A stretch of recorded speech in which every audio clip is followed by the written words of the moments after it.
Salut les copains, j'espère que vous êtes en grande forme internationale, comme d'habitude. Bon, après plusieurs mois, je dirais, de travail intensif, on va essayer aujourd'hui de vraiment arriver à bout de la rouille, du châssis. Et d'essayer de sauver pour de bon ce van que j'ai acheté très peu cher.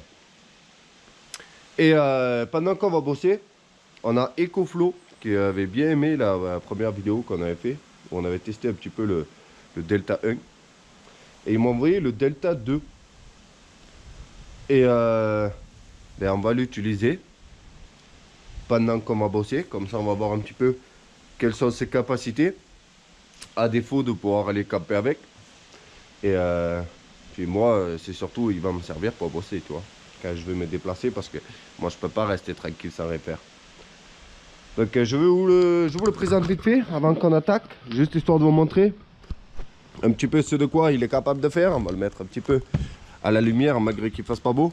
Alors on a deux sorties USB-C, deux sorties USB rapide, deux sorties USB basique. Ensuite ici nous avons 4 prises secteur normal, ainsi que prise allume-cigare. Voilà. Et là où il déchire, c'est qu'il y a une application. Mais ce que je vais faire, c'est que je vais laisser la madame en parler un petit peu des détails. Salut l'équipe, tout d'abord nous remercions EcoFlow d'avoir sponsorisé cette vidéo. Ils nous ont envoyé leur nouveau modèle, l'EcoFlow Delta 2, avec en plus un panneau solaire, que je vais essayer de vous présenter le mieux possible.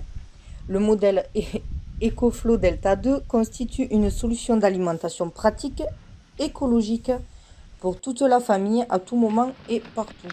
Le Delta 2 a l'avantage d'avoir une charge rapide, c'est-à-dire de 0 à 100% en 80 minutes sur secteur, ou entre 3 à 6 heures avec le panneau solaire. Grâce à sa batterie LFP, l'EcoFlow Delta 2 est plus sûr et plus durable. Sa durée de vie est de 3000 cycles, donc à peu près 10 ans avec une utilisation par jour. L'EcoFlow Delta 2 est contrôlable avec l'application EcoFlow, qui permet de surveiller la consommation détaillée de tous les circuits, la puissance stockée à partir de plusieurs sources et de surveiller l'état de la batterie. Bon, de mon point de vue personnel, l'EcoFlow Delta 2, il m'est pratique de par son poids, qui est que de 12 kg, et sa taille. Je peux le trimballer partout, sans être obligé de demander à Gotha de me l'amener, quoi.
Bon, pourquoi ça aurait été mieux que de l'autre côté?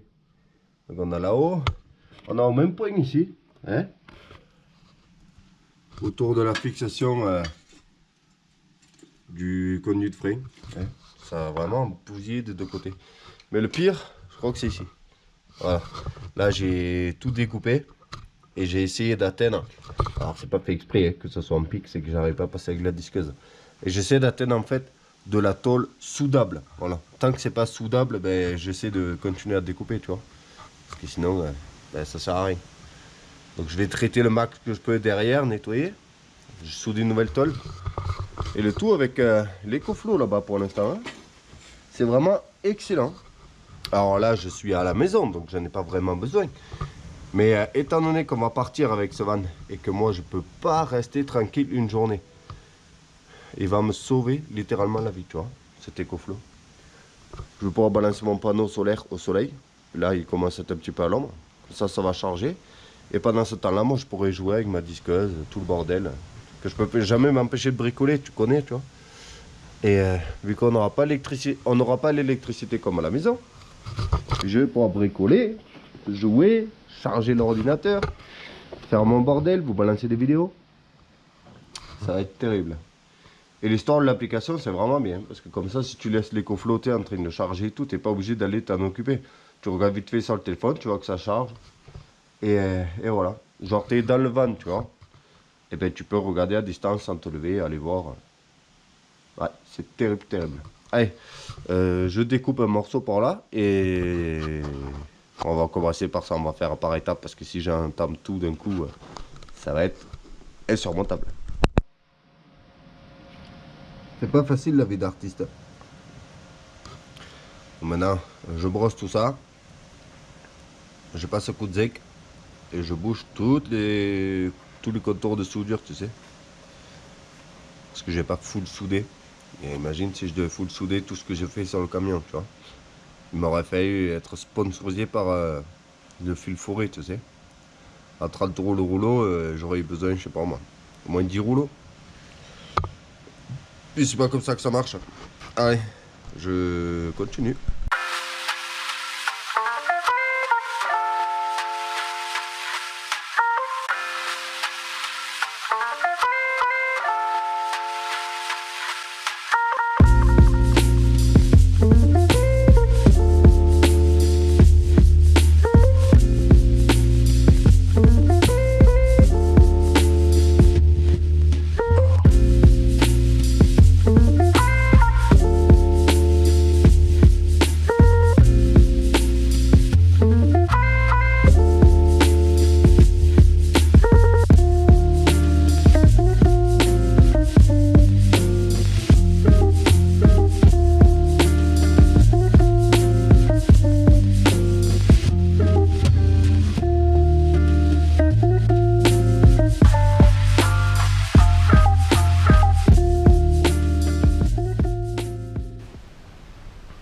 Bon, on se retrouve sur ma bonne vieille GoPro Hero 4 parce que je suis dans la merde.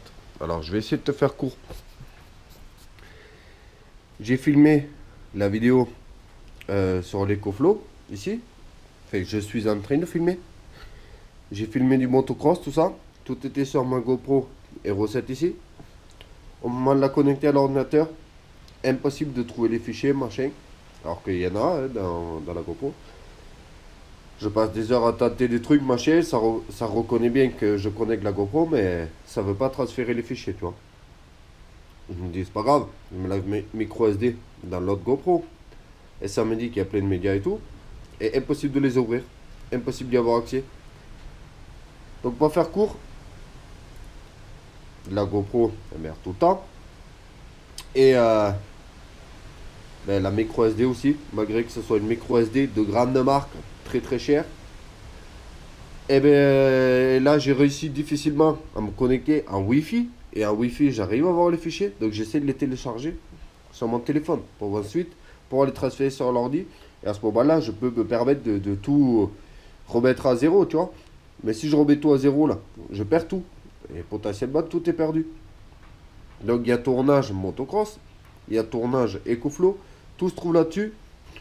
Et j'essaie de télécharger en Wi-Fi. Sauf qu'un Wi-Fi, et ben voilà, ça fait 1 heure que ça télécharge juste une vidéo. Ça prend un temps de malade mental. Donc à mon avis, là, ça va passer la journée complète là. Et j'espère arriver à sauver certaines vidéos. Et en attendant, on va filmer avec la bonne vieille Hero 4, hein. On n'a pas le choix. Bon, ce petit détail est de très haute importance pour ceux que ça intéresse bien sûr, c'est de savoir si ça peut faire fonctionner la machine à café Senseo aussi. Pourquoi? Tout simplement parce que la plupart des convertisseurs, des équipements et tout ça ne peuvent pas faire fonctionner une machine à café parce que c'est de l'électronique beaucoup trop sensible. Voilà. Et je sais de quoi je parle. Voilà. Parce que c'est pareil pour pas mal de machines électroniques. Les convertisseurs et tout ça basique ne peuvent pas faire fonctionner parce que le courant, il y a une histoire de courant alternatif, machin truc. Donc on va voir si ça en est capable ou pas. On allume.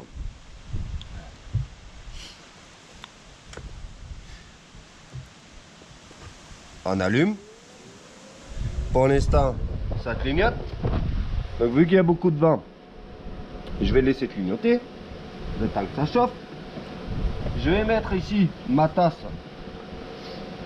avec mon petit thé parce que je suis une petite nature qui boit du thé. Voilà. Donc moi personnellement je m'en sers juste pour me faire chauffer l'eau. Mais la madame, elle qui est la reine du café, et je pense qu'il y en a beaucoup qui sont fans et utilisateurs de la Senseo. Et je sais que la madame, voilà,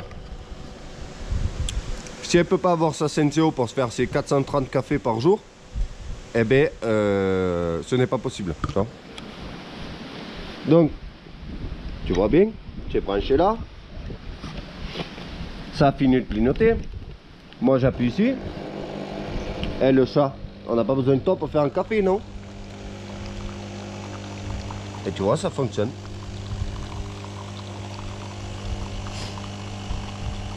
Oui, c'est ma tasse de garage, voilà. Hein. Mais c'était pour te montrer que ça fonctionne. J'ai surtout pas mal de collègues qui me l'ont demandé depuis qu'ils savent que j'ai eu l'EcoFlow.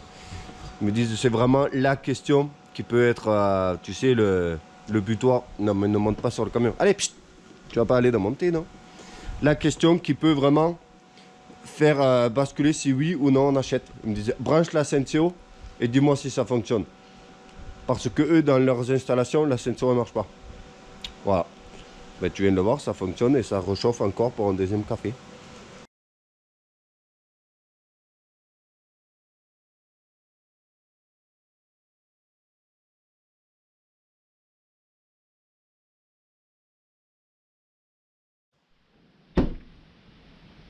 Dernier passage de roue.